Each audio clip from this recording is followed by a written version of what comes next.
na na na na na na.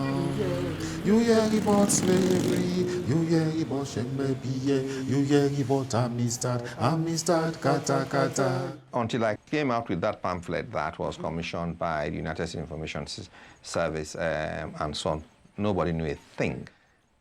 Nobody ever knew a thing about it. You hear about slavery, you hear about Shembebiye, you hear about Amistad, kata kata. A lot of people came up to me and said, this Amistad thing, I can't really believe that. And I said, well, why not? And they would say, well, it's too big. Shengbe leading company 45 Sierra Leoneans, 3 bobo. They attack the Amistad, the hip kata kata, kitty kata, the hip kata kata. The story of the Amistad is a story inside a story. It is a story that needs to be told for us to understand that. Amistad, Amistad, A-M-I-S-T-A-D. Amistad.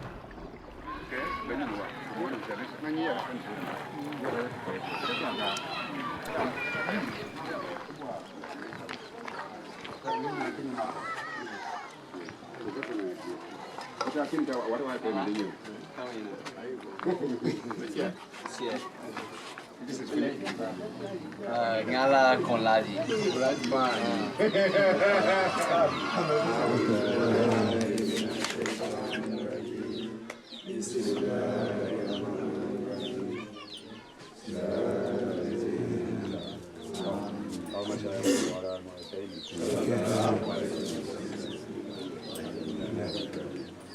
So, Marcus, what is the purpose of our visit?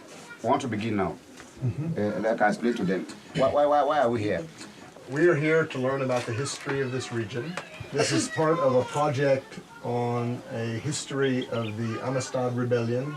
All of the people involved in this rebellion were from the Galinas region. Long time ago, in the era of your great-great-grandfathers in slavery times, a group of people were taken from here to Lomboko on the Galinas coast and put on slave ships. Some of these people were captured in war, some were kidnapped, and they were sold to King Shaka, who then sold them to a Spanish slave trader. These people were taken to Cuba, sold, then loaded onto another ship called Amistad.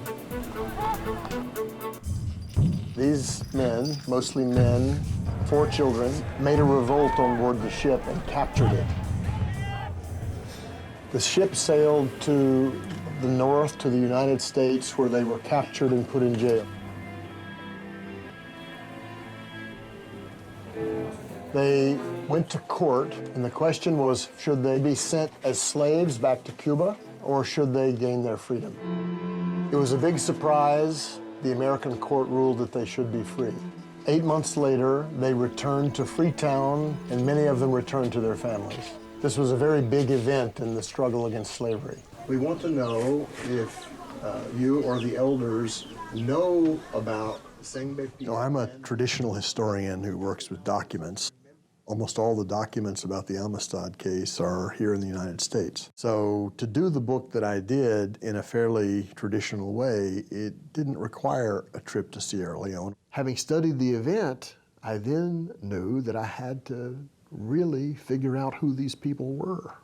Where had they come from in Sierra Leone? What were their experiences in Sierra Leone? What kinds of things had happened to them back there that equipped them to capture this slave ship? Between 1750 and 1850, slavers forced 250,000 people aboard slave ships in the ports of Sierra Leone, ghostly vessels full of lost souls bound for the plantations of the Americas.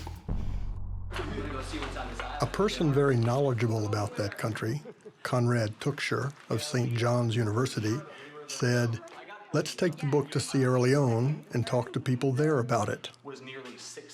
We recruited his colleague Philip Misevich, another Sierra Leone specialist, to join us. Both Conrad and Phil had helped me a great deal in writing the book, published in 2012. Now they helped to organize our trip to Sierra Leone. They have guest house in Puerto Rico. Yeah, we can sleep in Puerto Rico if you want. You can't just show up there and start that kind of work. We needed connections.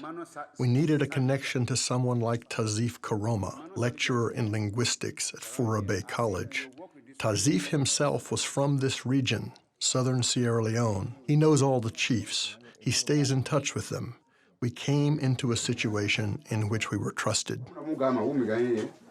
Tazif is an amazing on-the-ground guy. He knows how to address problems that come up in the midst of field work, which are frequent. He has essentially played some and often a great role in every scholar who's done some sort of work on Sierra Leone for the past probably 3 decades. We were also very fortunate to have 2 skilled and knowledgeable drivers, Cherno and Jibril, and a very well-known filmmaker from Freetown named Idris Kapanga.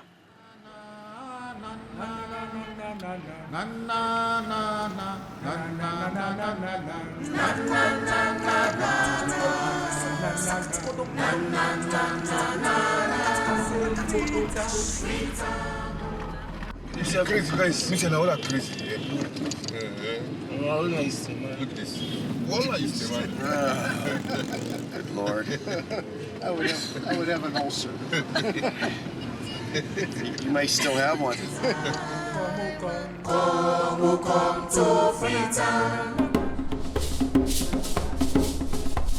We went to Sierra Leone to recover a lost history from below.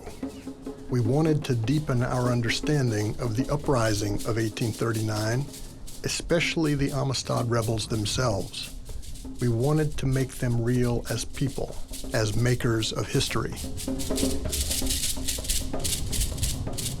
We wanted a visual sense of the countryside, a feeling for place, their world, before the ordeal of enslavement.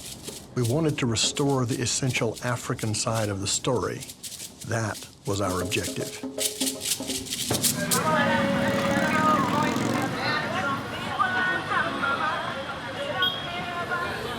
So this is the area we're going. So what we're going to do is we are going to this area. We wanted to find Lomboko, the slave trading factory where the ghastly voyage into slavery began, and we wanted to find the home villages of the Amistad Africans. Every time we went to a new region, we had to get authorization to speak to people from a paramount chief and a section chief. They were responsible for our well-being as visitors, and they needed to know our purposes. As we showed respect for the chiefs and sought their goodwill, we were, in fact, showing respect to all of the people of the region. Even though we had credibility given to us by Tazif, and even though we had the permission of various chiefs to be there, we were still uncertain how we would be received when this group of outsiders rolled into a village with many questions.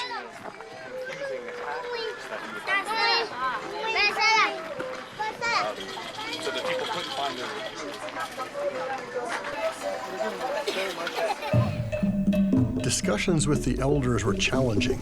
We had to understand the complexities of Mende culture and approach them accordingly. So we're interested in the history of this village. We had all been talking about how important it is to ask what we often call these kind of open-ended questions. You know, instead of saying, we want to talk right about the Amistad, Tazif was great in particular in this case, you start with questions like, well, tell me about the history of your town. Tell me about the leaders who founded the town.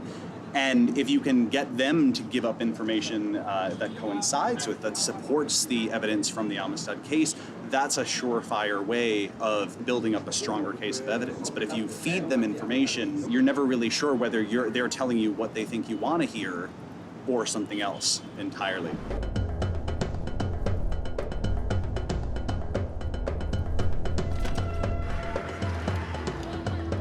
We were in search of Sengbe's home village, and Conrad had the exceptional idea that he should talk to people who really knew this country by driving around in it. We consulted lorry drivers and took a map, went to a local station in Kenema, and had the help of some 20 lorry drivers who all, put the points for us and showed us where we would look. And I think this was actually the key to figuring out which region Sengbei came from.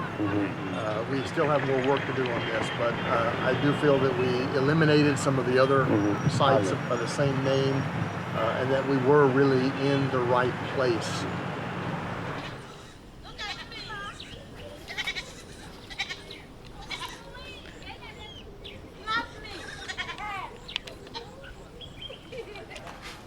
We want to see whether you have a sense of history of anybody called Sengbei. Tagula Sengbei, Sengbei Mo.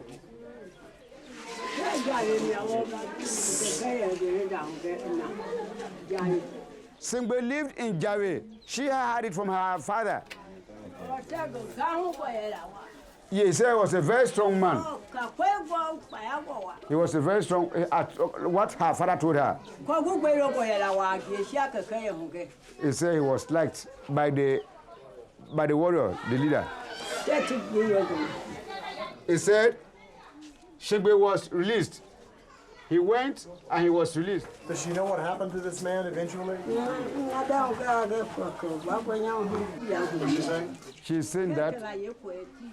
She's saying that, well, she's too old now, she cannot remember.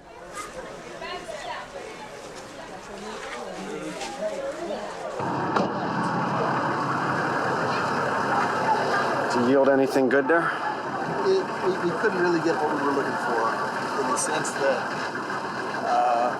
none of the evidence that we had was really firmly confirmed by people here. Neither the king nor the chief nor the stories. The one most promising thing was what the elderly woman said about she had heard from her grandfather about a man who was sold into slavery and came back. But it was just, as she said, she's very old. She couldn't remember. There really wasn't a lot of it. The region where we were traveling was a hotspot for the civil war in Sierra Leone between 1991 and 2002, and in fact, we saw the effects of this daily. We saw it in village poverty, in recently filled cemeteries, even in the roads which were rutted and bombed out to prevent the transport of government troops. Long-standing poverty caused by the slave trade and British imperialism had been made worse by war. It was hot, we were on the road very long hours, and at times we had great frustration because we couldn't find what we were looking for.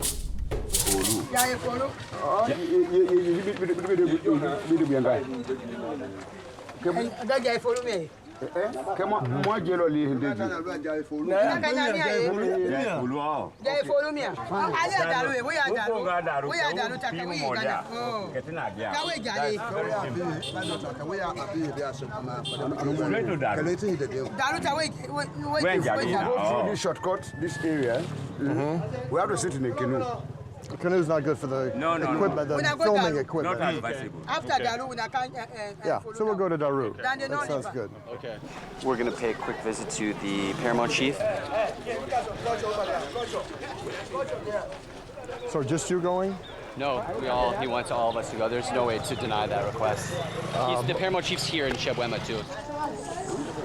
There was no way our map reading was going to be anything other than a communal event. Yep. So we learned something. Sengbei's village had been completely destroyed by the wars of slavery times. So we were eager to ask people about a place an American scribe wrote down as Mani. Thank you for greeting us in your village. Yeah, I said, Wakauma. If I were to welcome again, for you,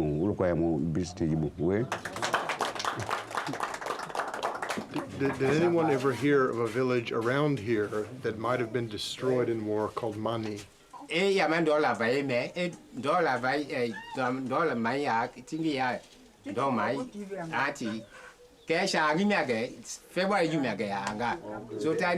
They had a very good historian here. He's talking about. He kept the things in his head, but he just died in February. February, died in February. This brings to mind the famous words spoken by the African sage Amadou Hampâté Bâ. In Africa, when an elder dies, a library burns down. But if they had known anything here that made us think that this was the region, but there was nothing. There was nothing. It's clear this is a relatively new town. Yeah. When they were reciting the genealogy of leadership, it went about 3 generations. That is it. Everybody else forgot. Phil brought a wealth of knowledge to this project because he understands how African names are often transcribed, and not just transcribed by outsiders, but transcribed by outsiders according to where they come from and what kinds of traditions of transcription they have in their home countries. And I think that for others, they might miss those things if they don't have a deep knowledge of Mende. So what Tazif would frequently do is sound out the name several different ways. It could be this, it could be that. Kalumbu or Kuyabo, Bunge or Gonge, Amani or Maina. Maina is here. We conducted numerous interviews in the Galinas region. This was the home, the seat of power of the great Vai King Shaka, the leading slave trader in the entire region. So we can begin now in a systematic order. So Madam Galanamwe, case bear. Okay,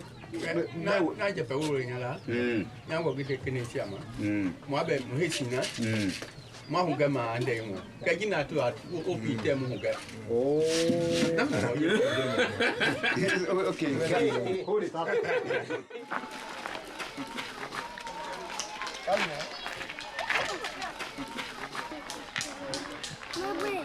Mama.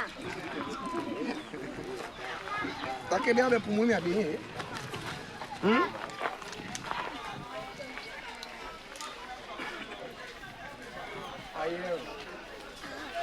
Tabibi.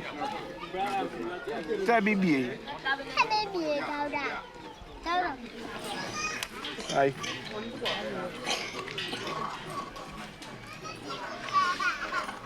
Your crown where Uba, Tamia or Principal or Nweka, Yemia? Shaka ni shaka. Shaka. He crown man. Principal and crown man. Oh, yeah. Kishaka crown man. Kishaka me crown man. But about to bring a key, you better crown man. Okay. What is he? He says the first crown, that crown they talk about, was given to King Shaka. By? He will not tell. You have to Right. White men. White men gave him.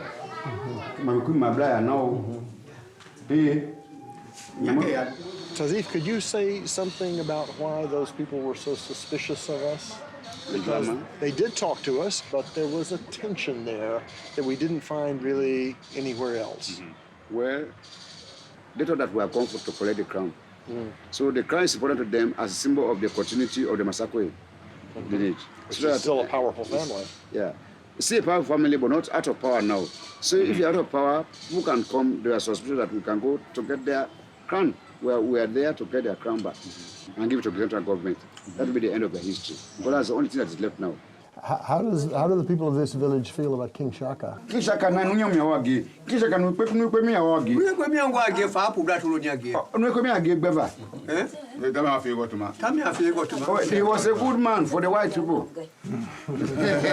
Chibi wa ma alo. Adu ta be pa nya ri kan yi lo ko chia atu ta be tin la pu to ya ma to akon akege. Okay. He said King Shaka used to fill the ship with young men, young boys, women, and men, take them to somewhere in Europe or America. Then when they came back, they brought goods of with gunpowder and gun. What we found in the village of Blama is a cannon that was sent here by King Shaka in order to fortify this village. He would have gotten this cannon from Pedro Blanco. So this cannon probably goes back to the 1830s, right around the time that the Amistad Africans were captured and shipped out of Lomboko, which was owned by Pedro Blanco, the man who provided this cannon. So this demonstrates the dynamics of the trade. Ask the speaker if there are any other things in the village from King Shaka's time. They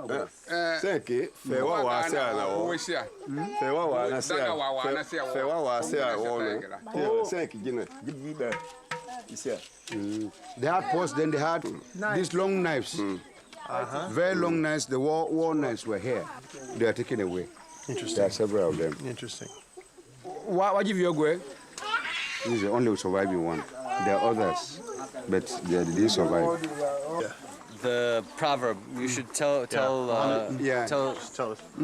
this man right here with the proverb. Okay. Whether you sleep 1 or 2 nights, when you are going back,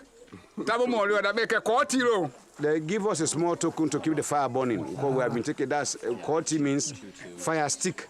The fire stick, they cooked for you using wood. Somebody has to replace that wood so the fire can keep on burning. It is an ancient tradition in many parts of Africa for those people who come in search of something to provide a gift to those they visit. It is a courtesy. It shows respect for knowledge and appreciation for their willingness to share it with us. It also sent a message to all of the younger people of the village. Look at these people who have come such a great distance to speak to our elders. Gendema, which was the seat of Shaka's sort of empire, was incredibly wealthy based off of the slave trade. And one of the interesting points about visiting it now, it was so inaccessible. Roads that were virtually closed, driving through high grassland area where you couldn't even see the road ahead of you. And upon arrival, just the absolute feeling of poverty in that area. Now, part of that, of course, is from the more recent Civil War, but I think there's a deeper story to be told about the transition away from the slave trade in the 19th century, which ultimately led toward the decline of Gendema. We are in a place that is very important to the Amistad story at this moment. This is really the center of power for the slave trade as it existed in 1839. King Shaka's armies would go out into different regions. They would capture entire villages. They would all then end up at Lomboko. And as he expanded his empire into the interior in the 1830s, this is the point at which those people who would eventually be on the Amistad were caught in its catchment area.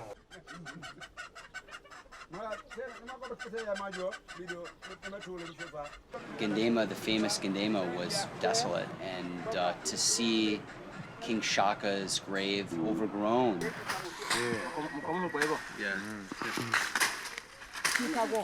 I don't know the number of people who are buried here, but the person I know that was buried here first was King Shaka. When King Shaka was chief, there was another man called Amalalu.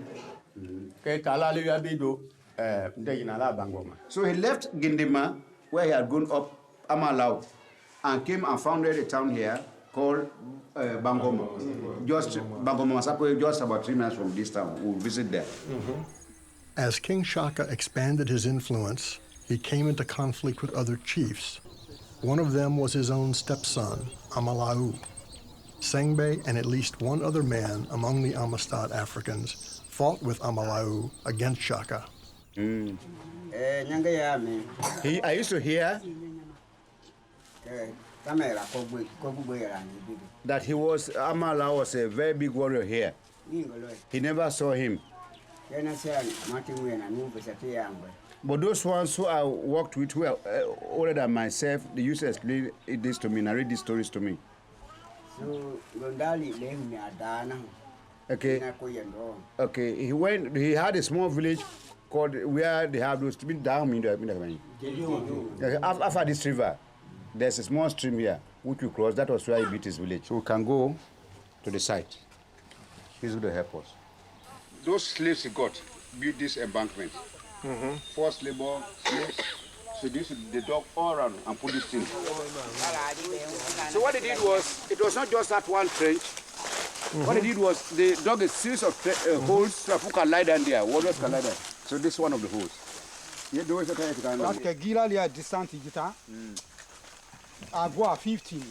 He may have had about 50 such holes where the fighters or the warriors would lie down in case the other one was breached.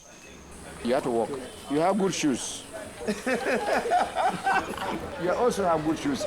I don't have good shoes. In doing history from below, what I always wanted to know is how do working class people experience history? How do they shape it? How do they contribute to the active making of history? And the Amistad case is a perfect example of that. Capturing a slave ship was very hard to do. Hundreds upon hundreds, if not thousands of people had tried to do that, and the overwhelming majority of them failed. So why were they successful? How did they do it? So the very first thing they would have done is to elect a leader. Professor Ernest Ndomahina is a senior member of the Wundi, the Mende Secret Warrior Society, and a repository of extraordinary knowledge about the culture of Mende warriors. Or they could have asked questions around. So who among us has any war experience? What would be the qualities or the characteristics of a great Mende warrior? Then we are better that year, man. We are Magama, Audagamina, Adama Luago, Tabe Lama, and Nalegu, Yadabu, they say, Yabuda.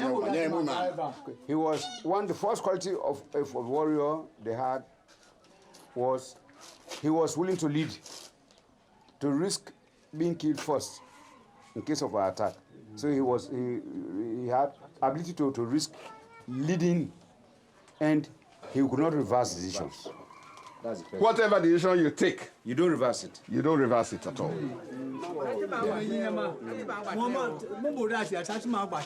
Okay, you must have some cultural talisman in your neck or somewhere in your body. You should always have it. So every leader has it. Like even this last war that we in Sierra Leone. We are having some Muslims that they can go and then do some cultural performances on your body, on a shirt, then give you some certain things. If you have it, they can even point gun at you. Nothing will happen to you. That's because we usually do it. So in the olden days, they were having almost the same thing. The most experienced person in war would be chosen as the leader? As the leader, yes. Well, this was Sengbe. He was the leader of the rebellion from the first moment. What does Chief Lamin see in this image? What does he think about this man? They feel so happy and proud whenever they see such a man. Although he's not alive now, but we feel proud of him. All of the historical evidence says that Sengbe was a great speaker, a great orator. And sometimes he would speak before a great crowd of Americans. And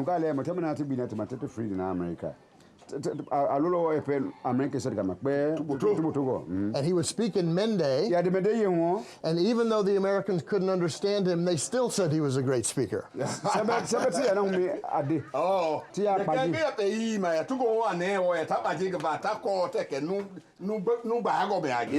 the hold of the Amistad, you had Mende people, mostly Mende. You had Bandi, you had Temne, you had Gola, you had Kono, Sherbro.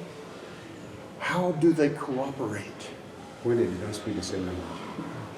No, that is an assumption you're making. The Bandi, the Gola, they will speak Mende, the Shabros will speak Mende, all right? And some Konos will speak Mende. But there is one other common strand you've not seen. What is it? They are all members of the Poro. Being a member of the Poro society is a secret society, but it goes across tribes. And all the tribes you've called all have it. They also had certain things in common. The secrecy, the oath, and the loyalty to that secret society could have brought them together. The Poro society was central to the rebellion. Central to the rebellion. Central to their ability to organize themselves. It goes across the tribes. That's the point. Because there were 9 or 10 different ethnicities in the hold of that ship. Do you think in, let's say, Mende country, in the villages, there is any surviving memory of the Amistad story? Independent of... No, not really, not the Amistad story as such, but it is known that there are warriors that were captured and came back.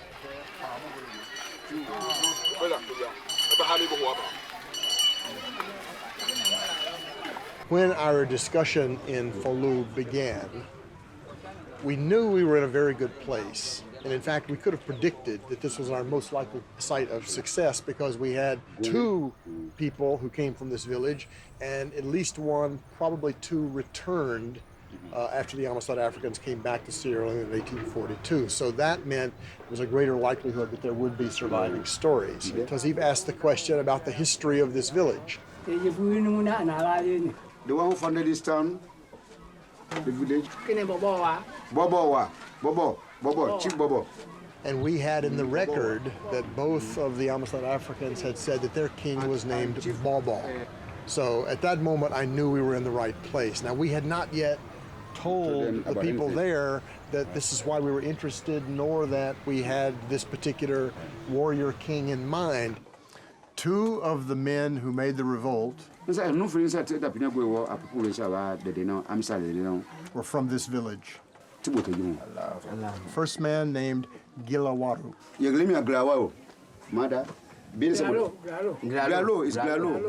The second man's name is Fabana. Faba. A couple more facts. First, when these 2 men were asked who they were, they both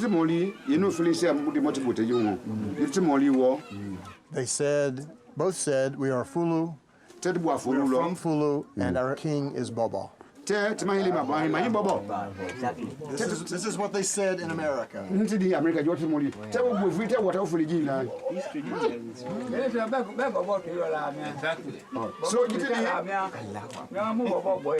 we did get to that point, there was this electrical current through the entire group, and I will never forget the look on that elder's face.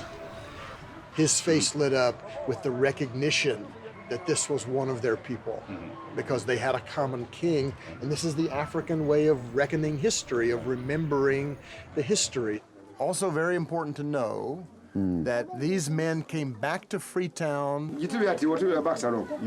and then we think they came back to this village after they returned to Sierra Leone. So we would like to know if anything is remembered about them from either before they left here or after they returned. Nothing is remembered. Nothing. Most of the elders, who knows? This one is lost a bit. Passed away.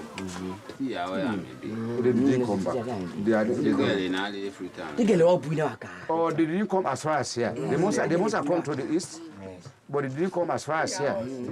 They didn't come back here to this town to follow. Can I give them some more information? Glaro was a very important man among the Amistad Africans. Yeah. Second most important after Shengbe. He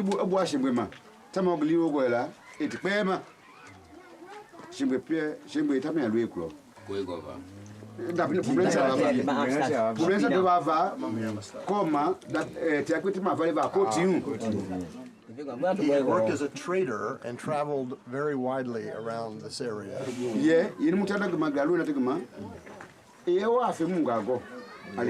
Okay.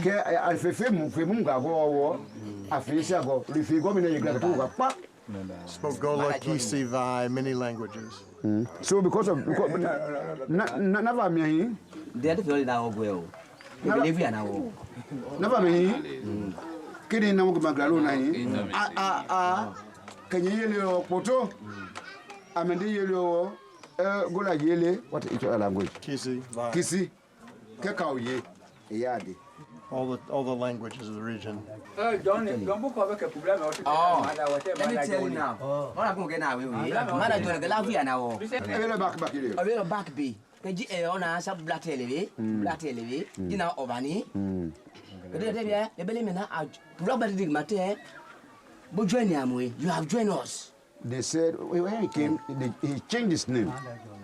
He remembers that he came back. Yes. Yeah, he came back. There's the white man who came along with him. Yes, the white they men said, you have now joined us. So they gave me the name Johnny. That was what that is his people, his family. Call him Johnny. He has joined the family. He was a trader. He traveled widely. Yes, throughout the country. He used to speak Kisi, Gola, Vai, even English, broken English. I had asked Azif, how did it happen that someone got a new name? And he said the community will give someone a new name, Because of what? especially after a new set of experiences Yes. by which he seems to have been changed. So having lived among English-speaking people, an English name was chosen, And it was Johnny. Would the elder lady like to say anything? Has she heard of Johnny? But Johnny Malomiro here, Johnny did. That's his grandfather, Johnny. Johnny is her grandfather? Yes, the granddaughter. She's descended from Johnny. Yeah. I can show people a picture of him. Go for take it away.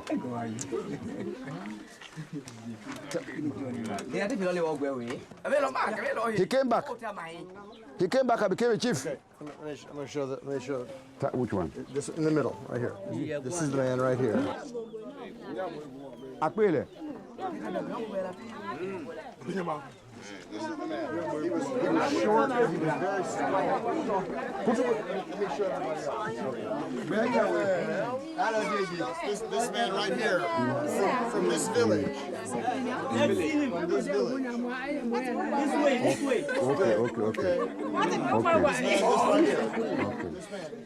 In Mende culture, ancestors loom very large.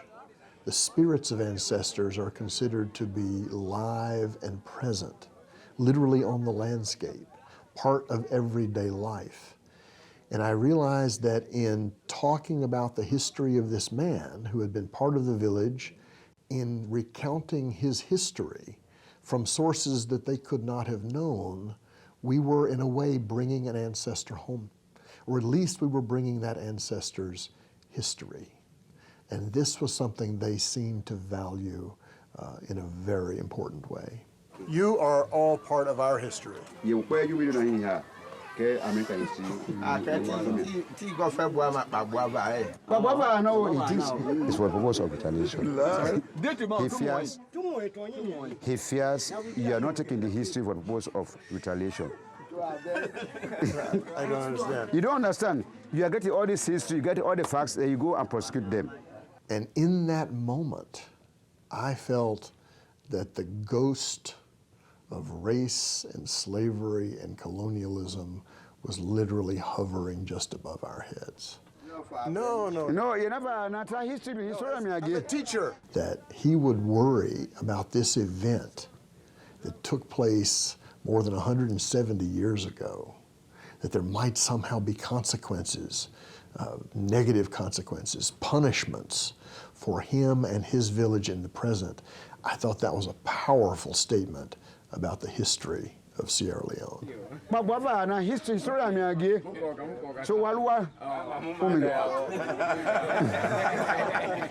They said, you didn't go, he said, where their great-great-grandfather went and killed some white man there. So we are putting information, so one day we're going to revenge.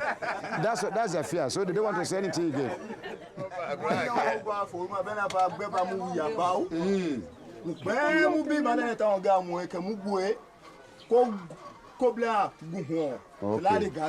You say they are fearless and brave in this area because they all know they came from warriors. They don't speak. That's why they are. That's why they are brave. They don't speak low. When they want to speak in public, they speak. Everybody should hear. You want to visit Bobo's grave? Yes, Bobo.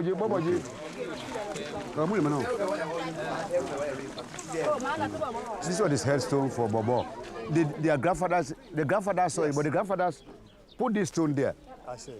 In many cases, it was disappointing that there wasn't much memory of the Amistad case or even of what they called slavery times. Do you think contemporary generations know enough about the slave trade? You They mentioned don't. your own generation. My own generation, now they don't. That hasn't No, it hasn't continued. There's a saying that if you want to hide something from an African, put it in a book.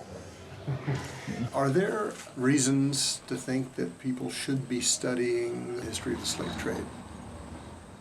This is one of the greatest events in human history. It's great. Its legacy and ramifications are with us and are going to be around for a very long time to come.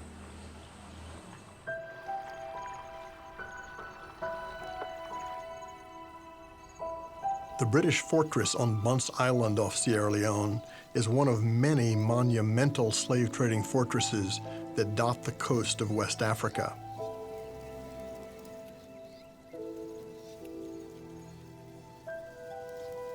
It is haunted by the spirits of thousands of people who, in utter terror, passed through. For almost all of them, this was the last place they would ever stand on African soil before they were loaded onto slave ships and carried to South Carolina, Cuba, or Brazil. The fortress on Bunce Island symbolizes the moment when the slave trade was a legal, lucrative business that actually drove the Atlantic economy for a couple of centuries, providing the bodies whose labors on New World plantations would create unimaginable wealth.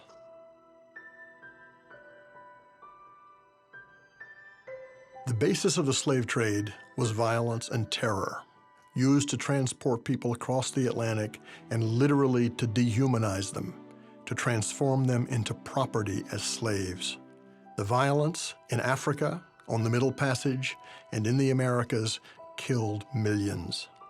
A moral reckoning with the slave trade requires us to think about the mass death that characterized this prolonged and horrific phase of world history.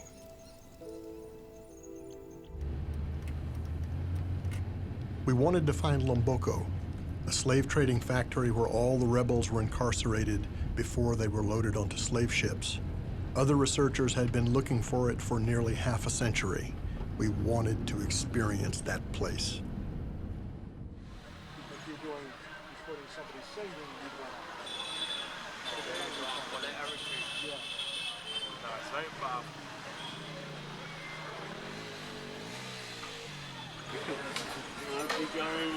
Yeah, that's it.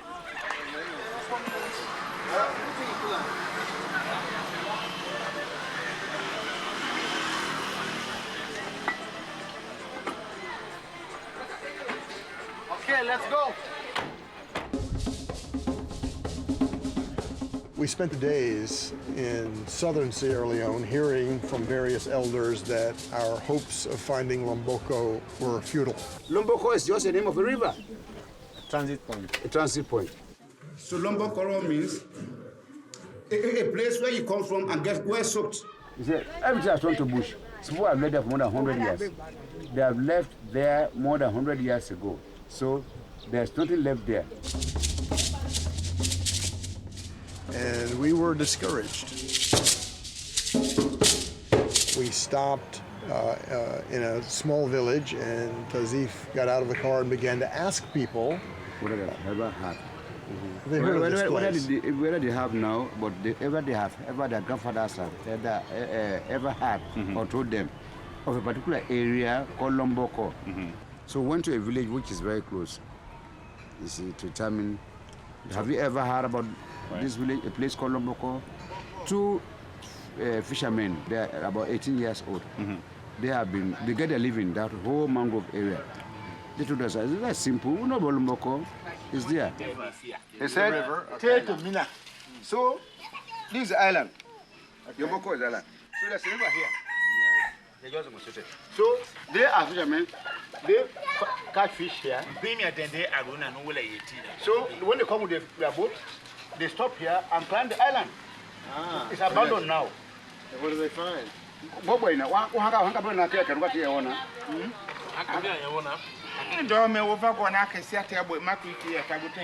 They say, well, the place is too old now, but he doesn't have any evidence, because they don't go there to look for evidence. They go there to just try their boats. The island, and they look around. No, to fishing. These two boys know the place. And the island itself is called Lomboko? Jomboko. Domboko. What about it, mother? Jomboko. Jomboko. So the name of Jomboko, but the white man wrote it properly wrongly. So what do you want to know more? Well, can we go there?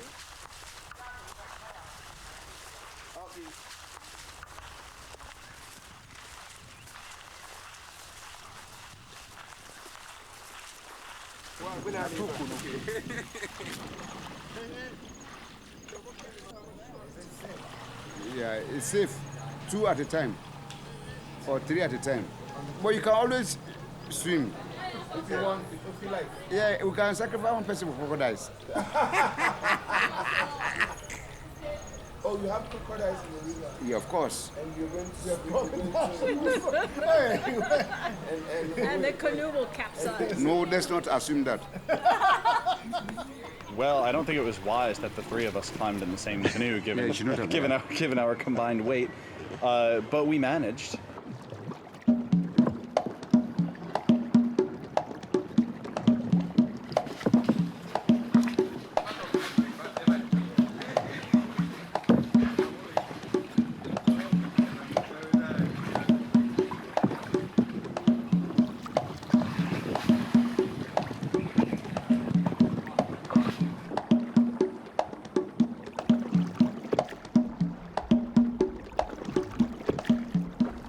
The place was designed to be hard to find Yes, by that was Pedro one thing. Blanco, but it was this maze of mangrove roots, and you turn here and you turn there.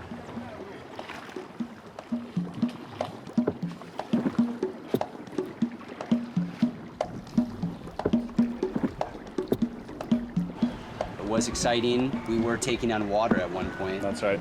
We didn't almost sink, but we didn't quite Yeah. float the whole way.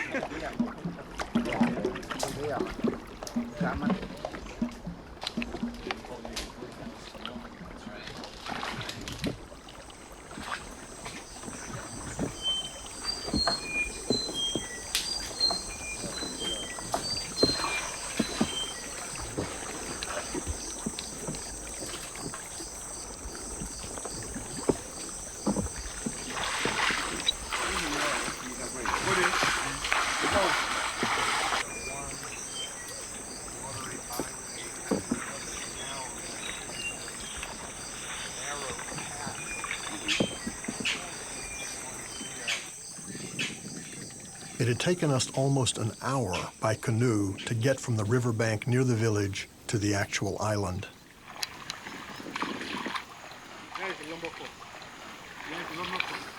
This is it? Yes. Lomboko. You want to be here?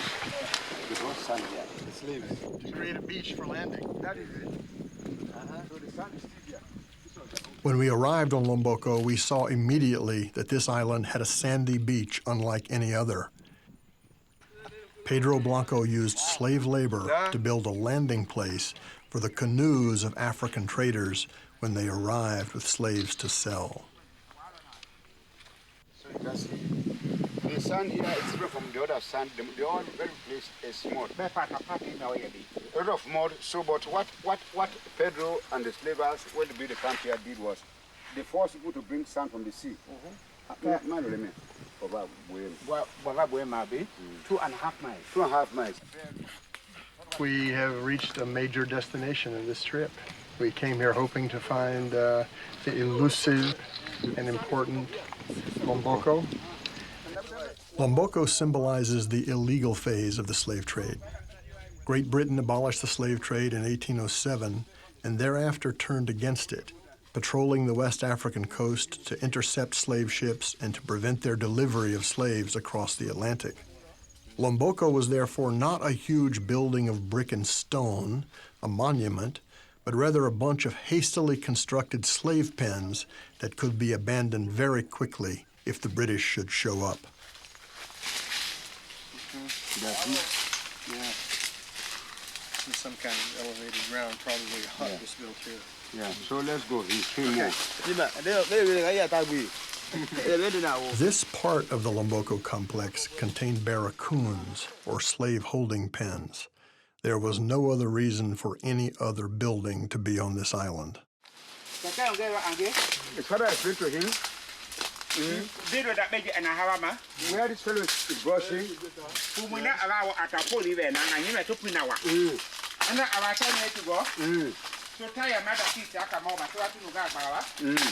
What's he saying? What he did was when Pedro came, he came very late at night, so he used to put up a canopy. This was a place he first put a lot of sand here. That's why I put the canopy where he lay down under and sat and had meeting with King Shaka. That was what his father, his grandfather told He him. would meet King Shaka here. Yes. They brought sun. Lomboko was the heart of darkness. Tales of its horrors traveled up and down the African coast. Canoes full of slaves being transported to the slave ships, overset in the rough surf, and as the bodies tumbled out into the water, they were ripped apart by sharks. After one such incident, the waters around Lomboko glowed red with blood as far as the eye could see. Foundation right here, another raised up wood. It's basically saying it's like rotted wood. Does the chief know anything about Singbe PA?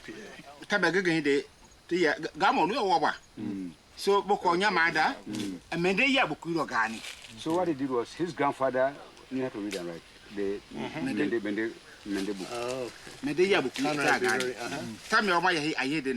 So because he was reading, he used to, I don't know how he was able to read about Singapore. Yes, because what the missionaries were producing about. Oh, they are producing, that's why. The missionaries came back here and gave the story of the Amistad. So somebody wrote it. People. Somebody wrote it. Yeah.